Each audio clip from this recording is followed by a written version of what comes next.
Almost. Major.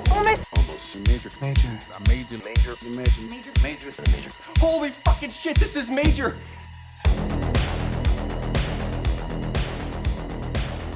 Hello and welcome to this week's episode of Almost Major, where we talk about the many major studios and the films they release. Today we are on our 6th film of our 1980s New Line miniseries. My name is Kevin Tudor. I'm here with Charlie Nash. Hello. And Bryden Doyle. Hello. And today we are talking about 976 Evil from 1988. Budget for this, I do believe it's $2 million. I think that's what Robert Englund said in the commentary, which was the only useful piece of info in the commentary. Opening weekend was $794,000 and a domestic and overall gross of $2.9 million. Released on March 24th, 1989 in 251 theaters. Top 5 films that weekend was Fletch Lives, The Rescuers, which I guess is another Disney re-release, just like the Aristocats. Yeah. Rain Man, Lean on Me, and Dead Bang. You ever heard of Dead Bang? That one's good. That's a Really? John Frankenheimer movie where John Johnson is investigating a murder committed by white supremacists. Found out about that shit. because Scout Tafoya, our past guest and friend of the show, he did a video essay on that for The Unloved. It's actually pretty good. I like that quite a bit. Well, that's getting added to the watch list right now. I've seen The Rescuers like 20 years ago. Can't tell you anything that happens in that movie. I did watch The Rescuers Down Under a lot as a kid. Rain Man, I've never liked. I've always found that movie to be a slog, and even before, I mean, now it's just kind of indefensible, but like I've always found that movie to be so boring.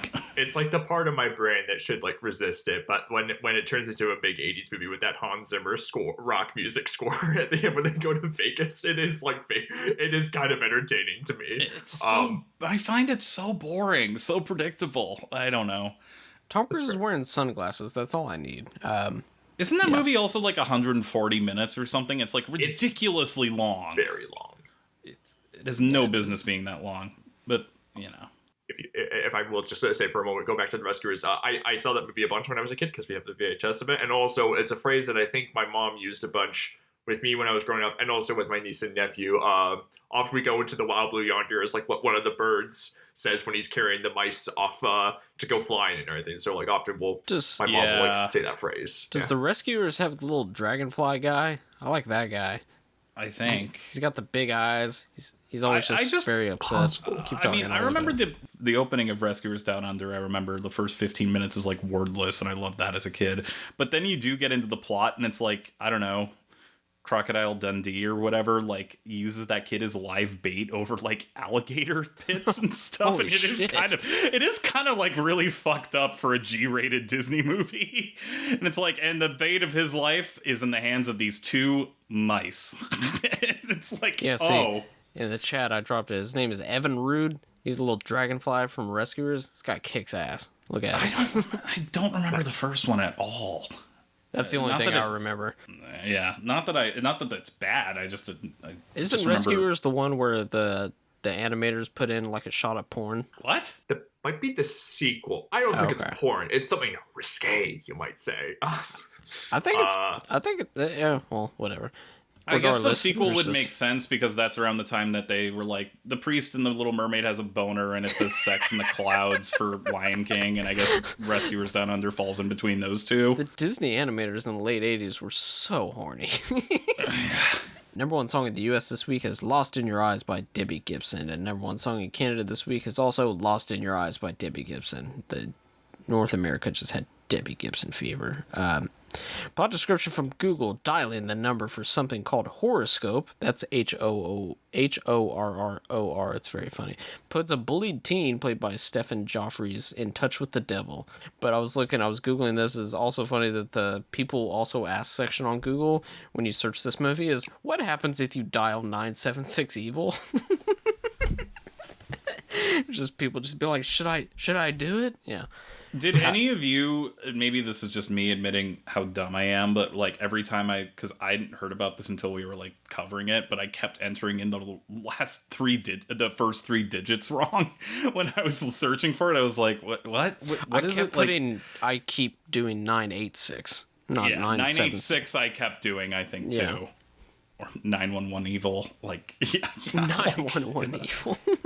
911, what's your emergency? Ah, god damn it, I'm sorry. Or 411 evil, where you have a certain type of evil, but you forgot what kind. You have to look it up in the directory. Yeah, Yeah, operator, I'm looking for some evil. Can you help me out? yeah. Written by Rhett Rhett Thompson. Yeah.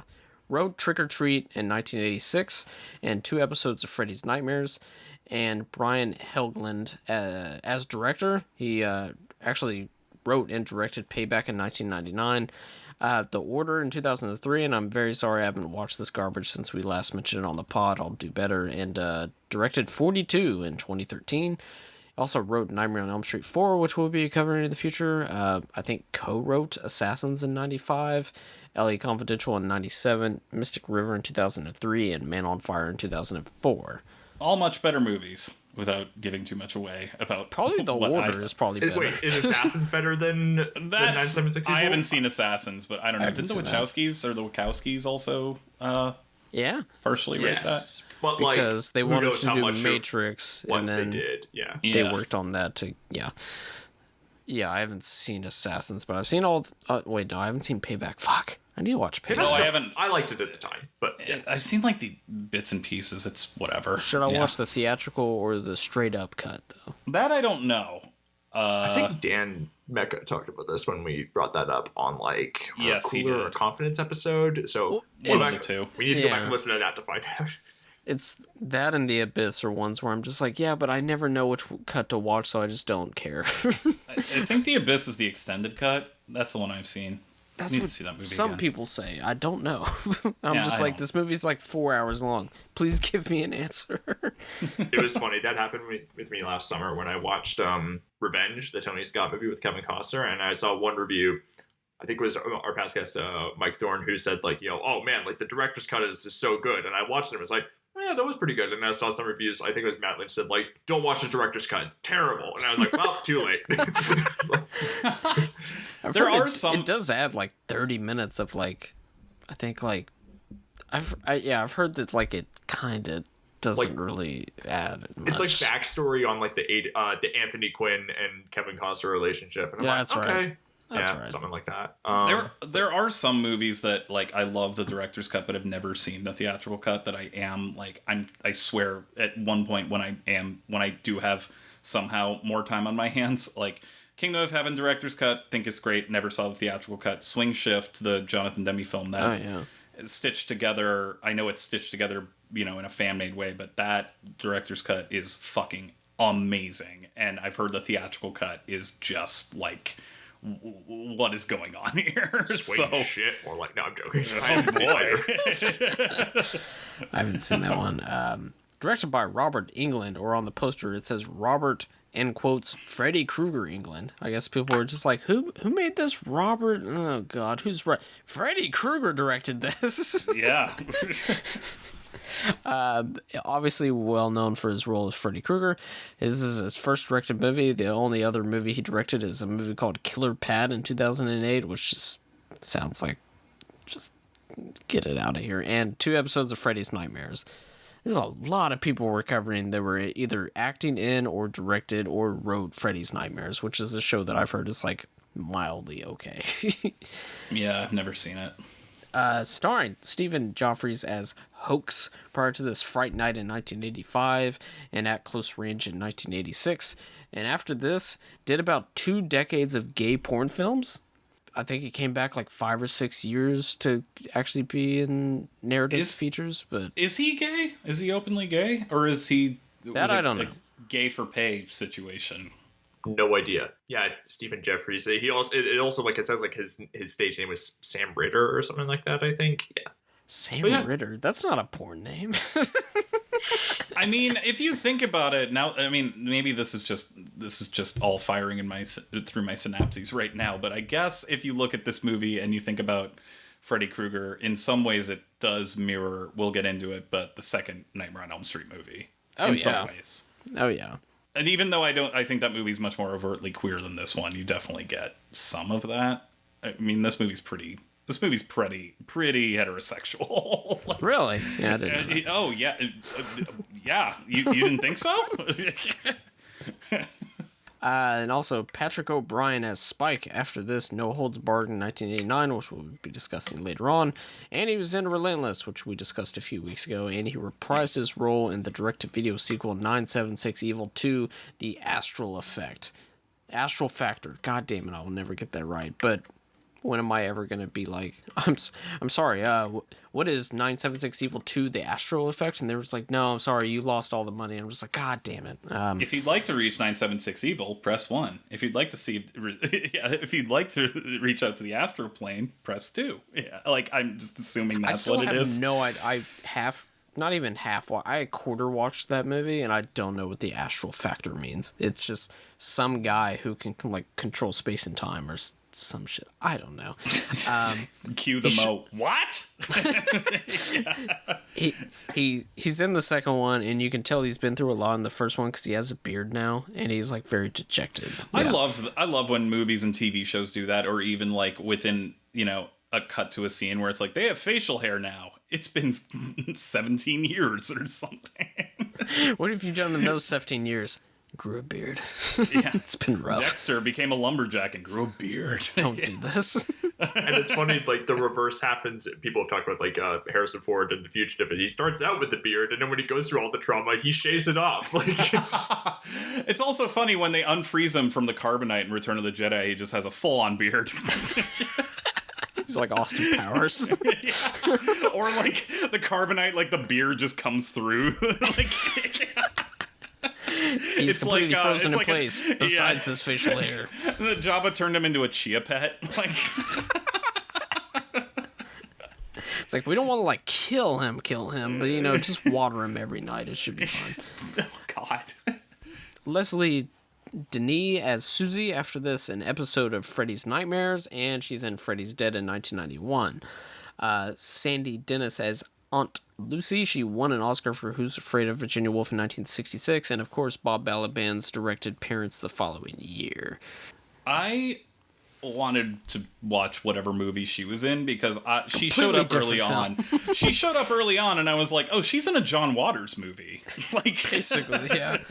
Like, and I do like that she gets the and Sandy Dennis as Aunt Lucy credit. I did mark that down because I'm like, that rules.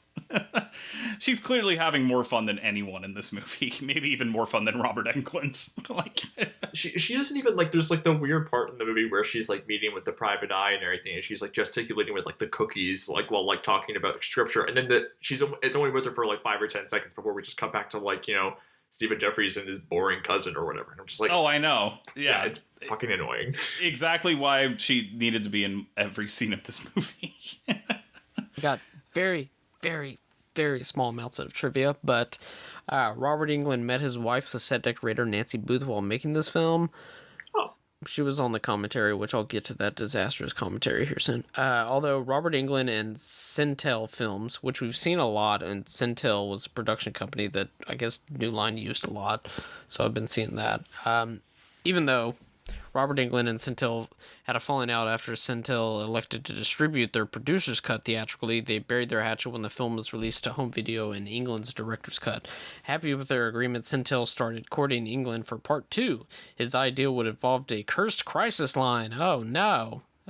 There's allegedly an unrated cut, but I think it's like that's the only version you can get on home video, so like it's the unrated cut from the theatrical cut, so I really don't think you can watch the theatrical cut anymore. The Blu-ray also had a TV version, which was like 15 minutes longer. What? Sure.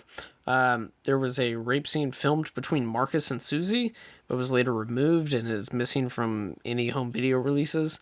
And yes, there is for that. Well, yeah. And yes, there is a Deftones song named after this movie. And yeah, like I said, the commentary was a big bowl of nothing. I counted like 9 times for Robert Englund, which is like, that's not CGI, folks. We made this for real. And also, maybe we need to explain to people what phone booths were. And I was just like, boy howdy. They're like, nothing. No enjoyment and no trivia whatsoever was found, so. Your prize lies only a short distance away. Claim it. That's shall not stay up. That's where my sister made her mistake with you. You know, there was no discipline. Go to hell. You can still change, boy. I thought I told you not to tell anybody about last night. Mama said we were blessed by the Lord. Your problem's not nearly as bad as it seems. Meet the girl of your dreams. Let him go. Do you want the power now? Yes. Are you ready? I'm ready. You think I'm some kind of wimp, don't you? Time we ended this. You don't, and Armageddon.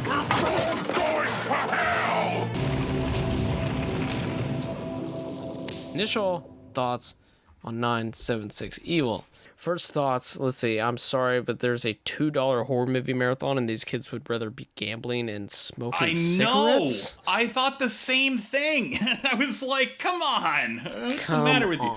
Especially whenever all the posters that are there for the movies that they're showing, I'm just like, come on, man. It's like Texas Chainsaw, the original's there, right? Like, yeah, and they even have a poster of the original Maniac behind them when they're gambling. And Fright Night, which Stephen Jeffries is in as the sidekick. And Yes.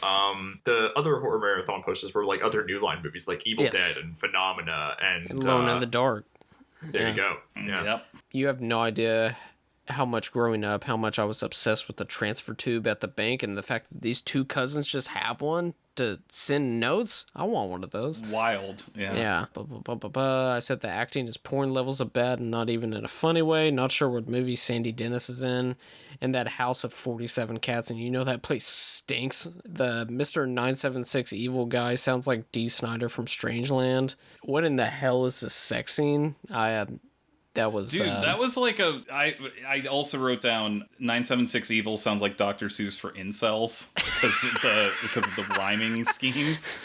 And I also mentioned that in the sex scene. I was like, is this like ASMR? Because there's more sound effects for like the crinkling of that like dentist chair. I was just like, like a dentist chair too. I was like, why is there so much emphasis on like the crinkles and like I'm sorry to interrupt you, Kevin. It just seems like a good point for me to make these points too. Oh yeah, I think in the commentary, because please, I wasted an hour and a half of my life listening to it, but apparently in that scene it was supposed to have some song, they couldn't buy the rights to it, so it was that. Little creepy ass cousin spying on them, and then the woman's leather jacket staying on during sex, which, okay. Poster for Critters at the theater and Maniac and Fright Night, yeah. And a Run DMC sign, Tougher Than Leather, which we're going to be covering. 40 minutes into this 90-minute long movie and not a goddamn interesting thing has happened. Let's see. All right, who is this little incel boy? He's like, oh no, feel bad for him. He's bullied. But then after he turns into like Spider Boy, I'm like, bully him more, the little freak. PI stuff, I don't understand why that's there. I said this is basically an 80s version of Chronicle. Kinda. Yeah. I thought of Christine, where it's like sort of like yes, that is exactly what I thought of, Bryden. Exactly what I thought of. Now, what's better, Yeah. Christine or this movie? Don't worry, Christine. I'll answer. Okay. No, Christine rules. I don't understand how he got these possession powers other than he drew a pentagram on the ground, and I guess he called the number, but other people are calling the number and they're not getting possessed, so I don't understand that. Well, they're not doing things like, right? Like one of the women says like, no, I said no, I'm not going to do this. And then she gets the glass like explodes and like hits her face. They didn't have chalk. They didn't steal chalk from their local drugstore or something. That is I don't true. know. Maybe the least scary villain, just throw this son of a bitch into a locker case closed.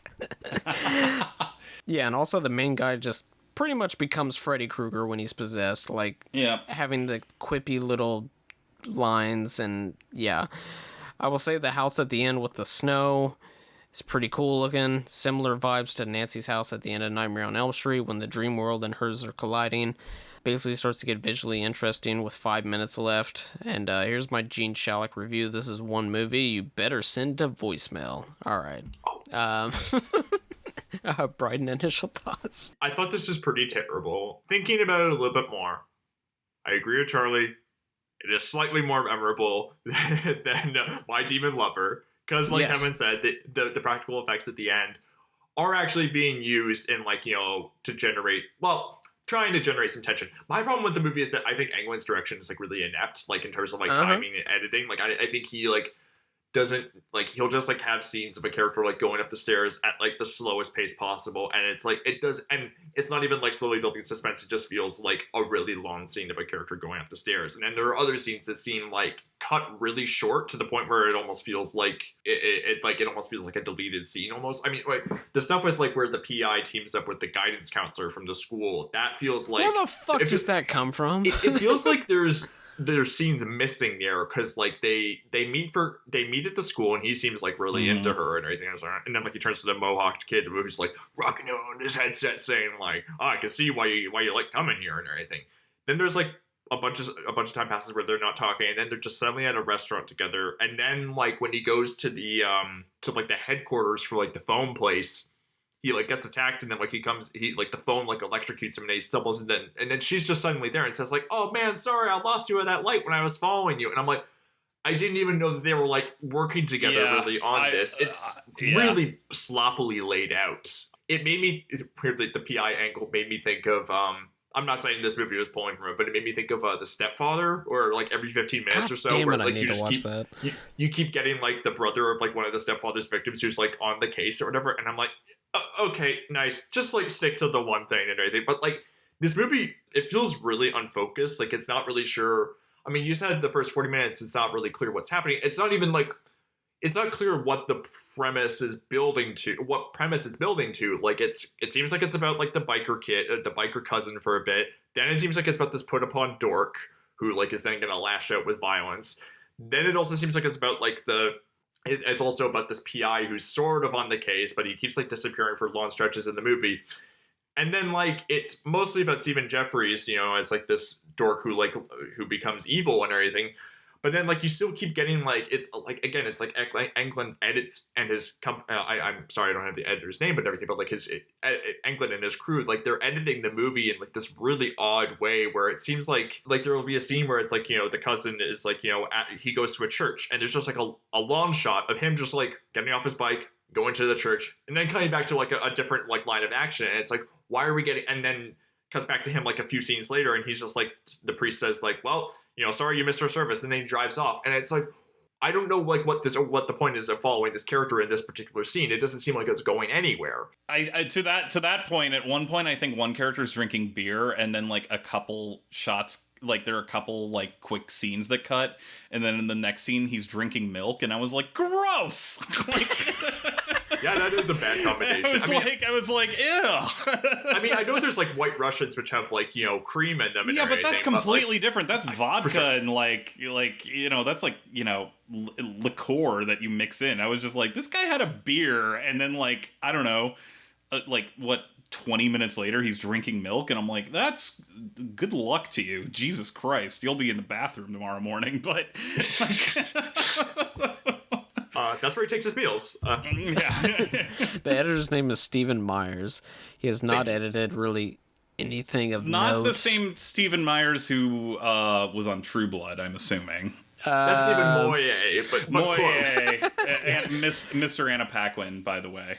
Yeah. He was, although he was an assistant editor for Repo Man. But other than that, everything else Repo is Man's kind of great. like, everything else is like, sometimes they come back again. Fatal Instinct, which is the spoof movie or whatever. Fatal Attraction, Basic Instincts. Yeah. And he also edited Santa with Muscles, starring our finest actor, Hulk Hogan. So why don't you cool it on the editing comments? This man was in the editorial department for Police Academy 3, okay? But yeah, I just don't know that there's like a whole, like, again, I've mentioned like a couple of movies where I'm like, you can make an interesting movie about like someone who like, when they're like, you know, repressed because of like, you know, their own like social awkwardness and also being released in a religious household. I feel like that is like the seeds of an interesting movie, but this is just like completely bungled in execution. And I feel like, yeah, the tone doesn't really work and everything, where like, you know, it has like Kevin said, there's all these quippy lines, like he cuts off a guy's hand and then he says like, you know, want a hand or whatever. Like that's one of the lines. No, it's dead man's hand. Dead man's hand. Thank you. Can I enter the game? I've got with a pair of hearts. Yeah. Right. I found that kind of charming in its own demented way. It's But so again, stupid. it's like interesting scenes of a movie and everything, but like the timing is just off. Like it seems like when the actors are talking, it doesn't seem like they're in the same scene some of the time. Like there's like just these long pauses where it's just like they're taking forever to talk to each other. And I don't know if like they're pausing for like dramatic effect, but like it's like they missed the boat in terms of execution. And it's What about the scene where she's like, I'm angry, and when I get angry, I eat, and then she just That's digs a good into edit. pizza? That I thought that cut was actually sucks. I thought that was liked kind of... It's sloppy, I'm not gonna deny that, but I was like, yeah, it's cheap 80s schlock, what do you want? Like, I was just like, Listen, thought I that was kind falling of asleep and that woke me up, okay? Yeah. sure. I don't know. There's like occasionally the interesting image in this, but I mostly found like when it's all put together, it just like the direction is just like so inept that it just like it becomes a real slog to sit through. Even though, like we said, it's only like 90 some odd minutes. But yeah. So a bit of a disappointment. Charlie, I would like to hear your thoughts on this movie, please. So I agree with everything that both of you were saying, but I will say, for me, I was kind of intrigued by the first 40 minutes because you're right, it is lacking focus, but it is also setting up all of these different strands as to what this movie could be about, and I found them all like not even like thematically coherent, but I was like, oh wow, Sandy Dennis is showing up with this fucking wild hairdo and she's doing this crazy southern accent and just like Jesus, and then like it's raining fish from the sky at one point. It's like, That's just a thing that happens. Yeah. that's just a thing that happens that doesn't get remarked on. And like I actually found some of the early death scenes kind of like in a very 80s cheesy kind of way, kind of endearing. I mean, there's one where the guy just goes to the phone booth and it explodes, and I think I wrote in my notes, when you try to log out of the Matrix, but everybody hates you. And then there's the random woman who, like, it doesn't have to do with anything, but at one point she picks up the phone and she's like, leave me alone, and then she just goes by this like shop full of telephones and they're all going off the thing, and she's Ominous like, stop it, phone and they styling. all blow up, and I was like, you know what, I mean, this is kind of fun. I don't know, like, I was like, they don't make this sort of stuff anymore, and I was like, okay, where's this going? There's all this stuff about masculinity, toxic masculinity, all this stuff. I think my disappointment was, oh, we're doing, as you said, Bryden, the Christine thing, and then it becomes more narrow, and it's like, this is what we're really about, and I'm just kind of like, but this isn't done as well, and frankly, I mean, I'll just say, once the love interest for both male characters gets killed off in a very ridiculous way that wasn't even like fun silly, that's just kind of mean and Spiders. not even, Oh no, it's death by tarantula. I was kind of like, okay, where I was like, okay, is this what this is gonna be now? And then I was like, okay, this is what we're in for, and we've seen this before, done better, with no new commentary. Like, I miss when we had movies that were this kind of, you know, endearingly just like not even trying to be anything other than like 80s trash. Like, I miss that type of genre, and I miss these types of effects. But then I was like, oh, this is the narrow-minded, been there, done that thing. Because I will say something, and maybe this doesn't even really have to do with, it just has to do with the fact that we're watching this movie in 2023 when there's a lot of talk about, you know, nerds basically taking over pop culture, where I'm like, we don't make a whole lot of movies. I mean, I think, Kevin, you mentioned Chronicle. That was like, you know, that's a more recent example, even though that movie's 10 years old. But I do think it's important to talk about nerds dealing with, you know, pressures of patriarchy under a very toxic type of environment. And I thought this movie at first, it's not even fair to this movie to expect this sort of stuff, but I thought this movie was going to go into some interesting places in terms of like, you know, how nerds can be just as dangerous as the quote unquote bad boys, you know, that type of thing. And instead it just does the same thing that we've seen before, and it's not anything new.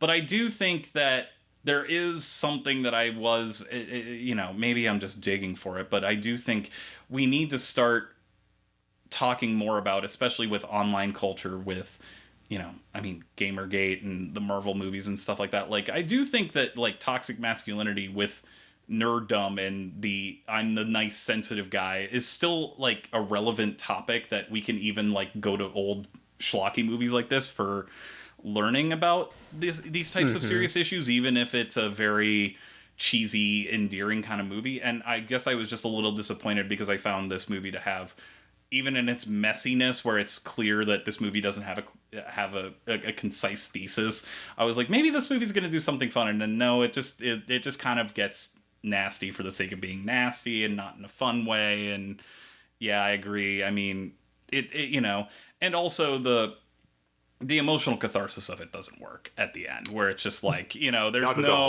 we don't get a good sense of these two ever having a good relationship to begin with. So when it's tacked on at the end, Christine does amazingly. Where it gets the tragedy of that, where he loves his friend, but also is terrified of what he's becoming. And, I mean, even reckons with the choice that he has to make to stop this. Yeah, it's even this you don't get it. He doesn't even. The cousin doesn't seem to like him that much. He even like is friends with the guys who beat him up. I'm sorry, I'm talking. No. I mean, like, you know, I just, you know, like, it's clear that this movie's seen Rebel Without a Cause, and like, I mean, I also couldn't help but think of The Lost Boys a little bit, which is essentially Joel Schumacher directing Rebel Without a Cause with vampires. But even that, it's like we get a sense of who these people were, but you also get the allure as to what would make, you know, someone do something like this. And here it is just kind of very blatant misogyny, which I don't think the movie is endorsing by any means, but at the same time it does, like, once this character gets killed off, it's just not fun anymore, because like, I don't know, she's not a character either. She's, you know, the manic pixie bike girl, like biker girl, you know. And again, it's like the weird thing where, like, you know, characters don't seem to be interacting in the scenes, but also like certain things that happen don't even seem to have any impact. Like, she's aware that she's being peeped on when she's having sex with like the biker guy and everything by Stephen Jeffries and everything, but then like later she has like, you know, lunch with him, or she has pizza with him in like a pop music set montage, and then but then like when like she finds out that like he's stolen her underwear and everything, she's like, I thought you were different. I'm like, you know that he was spying on you, so I don't know where this is coming from. It's like, it's really also, how did he get her underwear? How did he get her underwear? He like went into his cousin's room when they went afterwards to the movie theater. Yeah. It's just, you can find better examples of this even during this time period. I mean, in this same type of genre, and this film doesn't really add anything that fun or unique to it apart from Sandy Dennis. I think if you make a Sandy Dennis supercut, then you'd have something. But like, I just kept wanting her because she added so much levity to, like, I mean, she also kind of starts off the movie. She's mainly in the first 20 minutes of the movie, and then she kind of disappears when like, and then only shows up to be basically killed off, and not even in like a fun way, just kind of like oh right, we have to dispense with the Christian mom. And they fucking spend like 5 minutes like leading up to her finding her body, where it's just like the most like, oh no, the cats are eating her, but it's like, I mean, that shot, that the makeup effects are pretty impressive there. Really, it's like sort of like you can see like part of like the rib cage and everything, but it's like, yeah, no, he doesn't time it well and everything. Where like it feels it takes way too long to, like, you know, get to it. Yeah. No, I agree, and I agree with you, Kevin. Like, I mean, it's not exactly cinematically exciting to watch anybody just sit around and play cards, but also these kids have, like, I think I made a note of it, like, one kid pulls out 3 aces and 2 kings, and I'm like, I'm sorry, like, it's not like I'm looking for realism here, but I'm just like, some kid would be pulling a knife on that shit and be like, okay, what cards do you have up your sleeve? Like, I was just waiting for that to be like, you fucking cheater, and it's just like, no, that's just what they do all day. Like, even that, I'm like, I don't even understand what the lifestyle is of this, and maybe that's the point, is that England's being like, well, they're fucking bored and lost too, but like, it's not exciting or endearing, or even, you don't understand the allure where any of these people are coming from. It's just stereotypes. And maybe I yearn for a time when, you know, movies were more fun and less self-serious, where you could just kind of make, we just covered it, it's called My Demon like Lover. It's not. I don't know what you're talking about. But yeah, I don't know. I did find that, at least with this as opposed to My Demon Lover, I'm like, okay, this is what it's going for. It's very been there, done that. It's nothing that impressive. And I guess that's kind of the thing, is maybe I went into this like, I like Robert Englund a lot. I love Freddy Krueger. Maybe he's going to bring some creativity here. And even the scattershot, scene-to-scene type of randomness of the first 40 minutes was, like, just intriguing to me. And then when it becomes this very, very straightforward, linear, he's a dork who becomes evil. The makeup effects are cool. I did think some of the practical makeup effects and gore effects were cool. I do agree with you, Bryden. Like, it does feel a little awkward where the whole pair of hearts thing, it does feel like it should just be he throws them, like, on the table, and it should be like rapid cut, like, oh my god, 2 hearts, but instead he just kind of, like, holds them for a few seconds, and then they kind of, like, roll across like Yahtzee die or something, and it's just kind of like, and then they have the, oh, and I'm like, I don't know. It's not good. It's not good. But I didn't find it, like, too boring. I found it more disappointing than anything. But you also said it was a disappointment, so I'm kind of copying you with that. But yeah, it's disappointing in the sense that, like, you know, it's a movie I'd never heard of, and it's, like, directed by an actor who, like, has been good before, and it's, like, you think, like, oh, will this be, like, like, sort of a new discovery for us? And it's just like, no. It sometimes pans out that way, and it doesn't. And also, I guess we didn't even talk about this, but the source, not, like, I'm kind of glad that it didn't really delve into, like, the mythos of what is going on with the dead just an evil phone line system, but at the same time it is just kind of like, yeah, I shut this down. I don't know.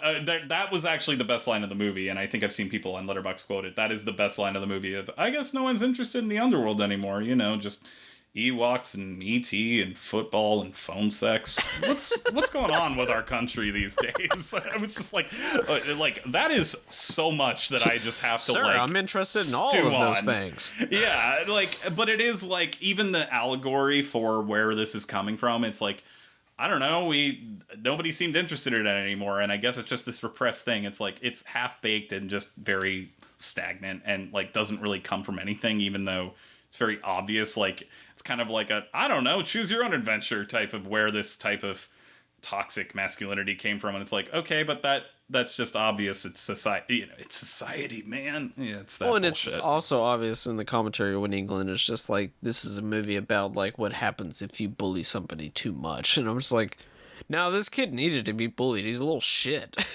Like, I know he's not that likable, is he? It's like bullying is like bad, but at a certain point, it's like you got to take responsibility for your own actions or anything. Like it's sorry, that sounded very sanctimonious to me. My goodness, no, but like, it is true. like I mean, I did think about that where I'm like, well, if this is the cousin that he looks up to, obviously he's gonna like replicate those types of actions. But the movie doesn't do a good enough job of like making him out to be innocent and then being like lured into the type into coming of age sexually or any type of bad behavior. He's just a fucking dork who just like gets like, yeah, as you mentioned, Kevin, like messages through his fucking hamster tube. like that thing is fucking dope though. But after a certain while, his cousin, the biker guy, I would just be like, no, I'm not looking at your dumb notes. And also they're always just like, hey, how's it going? BRB. That is funny.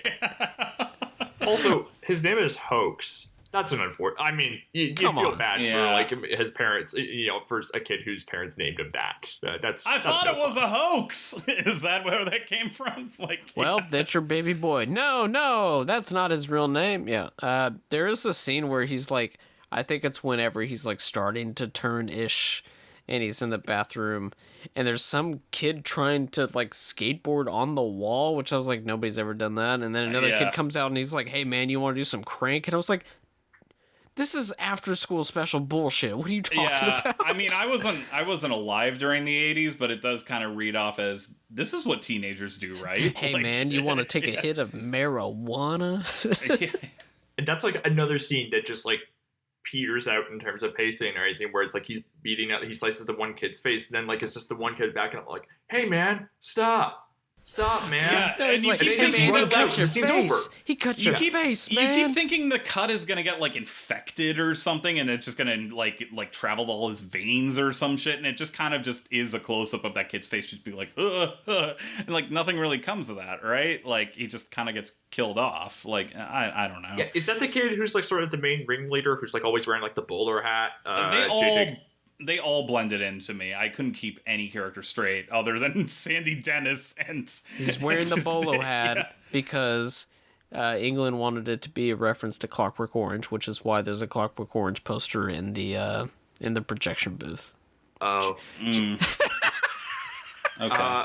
I also thought that one actor who played the ringleader, J.J. Cohen, I had to look up his name, but I basically recognized him kind of like, because I was like, he's the kid who looks like James Remar or whatever. Like, I thought like he reminded me of like Remar, like in the Warriors era. Unfortunately, he does not have any lines as memorable as Remar in that movie. Like, I'll shove that bat up your ass and turn you into a popsicle. Oh, of course. Yeah, he played. He was in all the Back to the Future movies as like one of what's his name's like henchman or some such shit. He played like Skinhead, I think is what his credit was. Yeah. I also watched this shitty Jim Belushi thriller from the 80s. The Principal. The Principal, where he's like one of the bullies in that. I didn't remember him in that, but I did watch that movie. The poster for The Principal shouldn't kick as much ass as it does, though.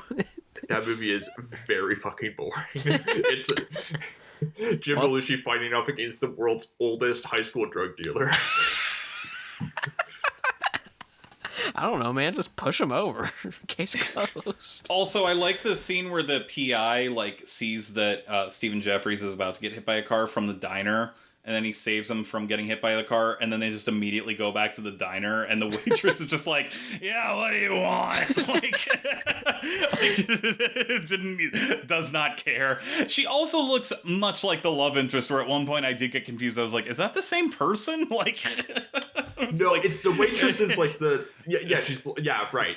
Like it's the exact same hair color, hairstyle, and I was like confused at first. Where I was like, "Is that her part-time gig?" And like, it wouldn't surprise me. The PI was also in that diner before, and the entire thing was just like, "Oh, you're taking way too long to order," and he was like, "Oh, there's so many options." Yeah, you're at a fucking diner, dude. Like, it's not that hard. I think it's not even Jeffries he saves from the car. It's the biker cousin. Yeah. Right. I'm sorry. No, I got that mixed up. No, it's fine because I don't think he ever interacts with Jeffries at any point in the movie. He gets pushed out the window. Who pushes him out the window? He gets like startled at like the when he's like climbing up the lattice, and then you think he's dead, but then he was just passed out. No, that was the most anticlimactic edit of the whole thing, because they're like, "Oh right, we forgot this character provided all the exposition for all this," and then they were just like, "How do we get him incapacitated but also have him in the action?" He climbs up the window and gets pushed out until everything's finished. Like, and I did not know this. I because he's not very memorable in this movie, but Jim Metzler, who plays Marty Palmer, the PI. He is one of the city cops in One False Move. He's in the big scene where he's like trash talking Bill Paxton, and he overhears them, which is like one of the best scenes in that movie. Oh, One False Move kicks ass. It's incredible. Yeah, watch it. It's on my list. Yeah. Do we want to get into the plot No. a little bit? No. I mean, the plot is like, it's so straightforward. We pretty much went through it. We will say that, like we were saying, the ending is kind of cool. It actually does set a mood. Pretty much whenever he does come back home and eventually does kill his mom or his grandmother? His aunt. Like, that starts to be a kind of a vibe, and I know we were kind of comparing it to My Demon Lover as far as just like, I don't know, a bunch of stuff happens and we just need a big set piece at the end, but it feels like this actually like changes things, and apparently the ground of the house breaks apart, and then there's just the pit of hell, and then the cousin It turns into the winter level of Mario 64. Basically. It really does. Like, yeah, and then he's really evil because he throws the baby penguin into the pits of hell. I was about to say, yeah. He just picks up Hoax and just drops him off the edge, and then yeah. It's also like, again, it's like the thing where like the set looks cool, but like again, like how like it's. It was not used to what it could have been for sure, but it like the guidance counselor is like dangling off the ledge, and then like 2 cuts later, it's just like Palmer, like the PI, has like just gotten her across and everything, or like is like taking her like across the ledge or everything, and then they're fine. It's just like there's no tension there whatsoever.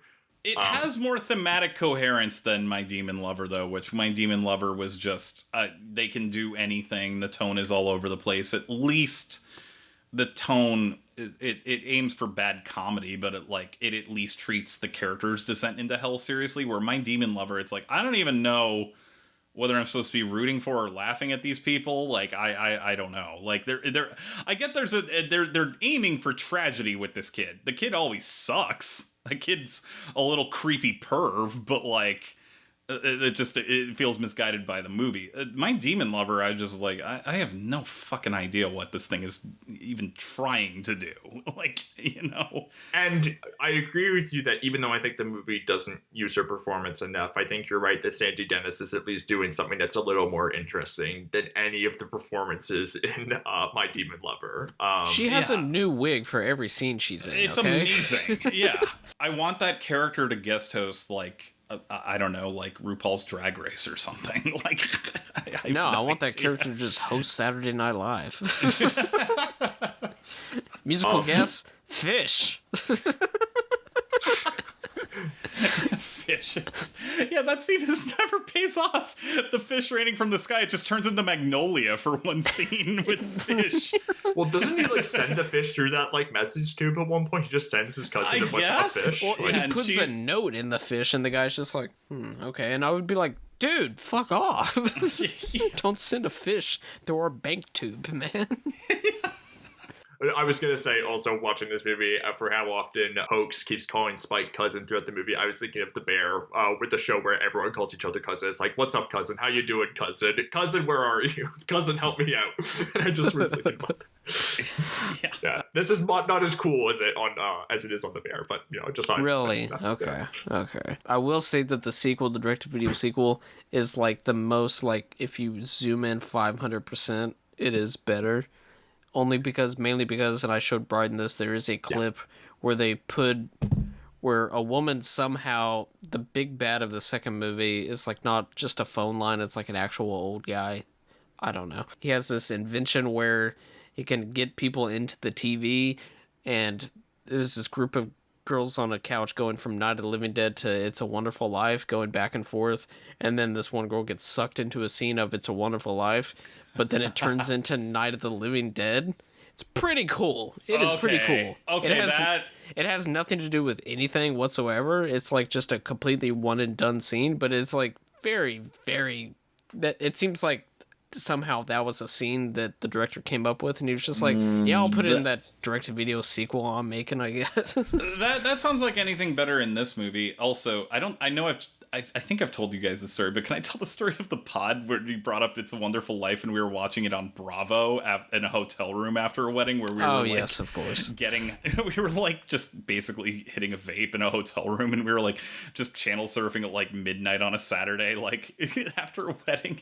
We were like, oh, It's a Wonderful Life. We're like, it's on Bravo. And then it was just like, well, what's the commercial's gonna be? Who does the TV think we are? And immediately, no, it was like, because It's a Wonderful Life, one of the greatest American films ever made, black and white, but it's on Bravo, and then it immediately cuts to like a commercial for, are you on prep? It was just like, if you're watching It's a Wonderful Life on a Saturday night on Bravo, you're probably gay and very lonely. Like, we were just losing our mind. Like, we practically fell off the bed. We were like, you gotta be fucking with me. Why is it on Bravo? That makes no sense. I feel like Crossroads should be on Bravo, not It's a Wonderful Life. The other commercial that I think I mentioned to you guys that we saw a million times, like it was like at least twice every commercial break, there was a commercial for sour cream where they were putting it on like baked potatoes and like I don't know what else you put on sour cream, like tacos and stuff like that. Yeah. And the commercial ends with this one woman taking a strawberry and like dipping it into sour cream, like her whole life has built up to this moment, and biting into it slowly. And my friend went, "Oh my God, what the fuck?" Like, then the next commercial was them just like pointing a gun at her. It was just like, you've gone too far. Yeah. We saw that commercial like 7 times while we were watching It's a Wonderful Life. We were like, well, enough with the strawberry and the sour cream. Like, and there was an alternate cut of that commercial where she was washing down that sour cream covered strawberry with beer and milk simultaneous. Oh, thank you very much. God. Yeah, she did. Oh, God. That's more disgusting than any of the imagery in this movie.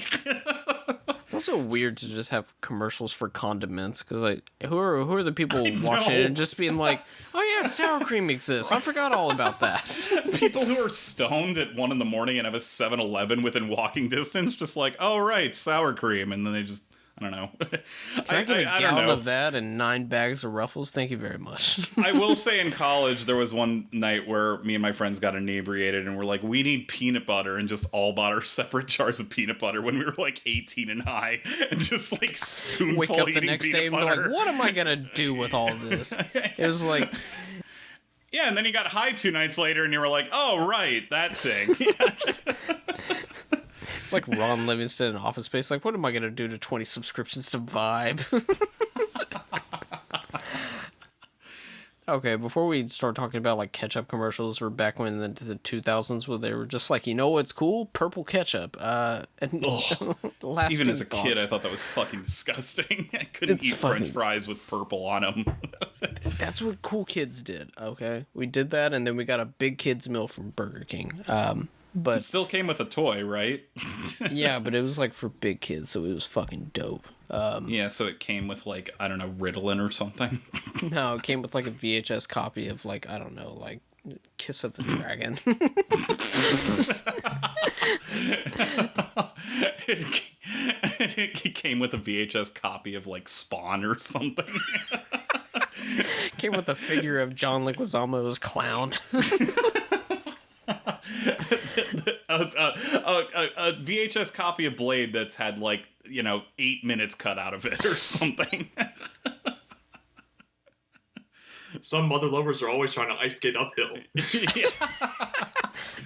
No, blood rave. What is this? They turn it green. And they're just like, oh boy, it's ketchup. And you're like, no, It's the Nickelodeon version. It's that slime or whatever. It doesn't turn into a blood rain. It just turns into an episode of Figure It Out. Figure it out. Blade is a... That shit was demented. It was always just like, so-and-so can play a flute while singing to his dog backwards on his feet. And you're just like, what? Yeah. There was one kid I remember, they played a cello with his, like, toes or something like that. And then the secret slime was always, like, something that was just like, we need to get them as gross as possible. So it was like, the secret slime is them genuinely trying to figure out what this kid can do. And it's like... The secret slime is they go and try to punch the kid out on live television. Watch when Keenan and Kel struggle to figure this out. And then they just have, like, they just keep going with the show, too. It'd be like, here's Michelle Trachtenberg with, like, gunk in her hair for, like, another 15 minutes. Do we have any more final thoughts on 976? I thought we were wrapping up. We were pretty much wrapped up. But I don't know if you guys have final thoughts on 976 Evil. I'm good. I have plenty of thoughts on Figure It Out, but that can be for another pod. If we ever just want to talk about which team we would be on Legends of the Hidden Temple, I got 5 or 10 minutes on that. Oh, God. I got a tight 5 about that.